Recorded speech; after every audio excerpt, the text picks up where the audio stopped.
جوزيه مورينيو إلى ريال مدريد لمدة موسمين بذكريات الدون كريستيانو رونالدو وريكاردو كاكا وسيرجيو راموس وكريم بنزيما والبقية.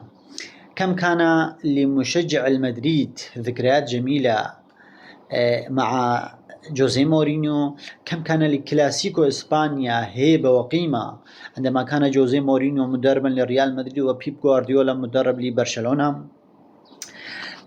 جوزيه مورينيو مدرب كبير، درب فرق عديدة، ذهب إلى أماكن كثيرة حقيقة لم يكن يستحقها.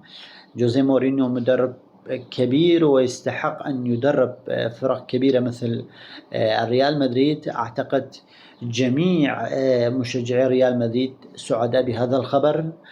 في الوقت الحالي الريال مدريد بحاجة إلى مدرب مثل مورينيو، وكذلك مورينيو أيضا بحاجة إلى فريق مثل ريال مدريد. ريال مدريد حاليا يمر بمشاكل كثيرة، غرفة الملابس تمر بمشاكل كثيرة، الريال يمر بفوضى. أعتقد هيبة ريال مدريد ستعود مع جوزيه مورينيو، وكل شيء رويدا مع جوزيه مورينيو سيتحسن.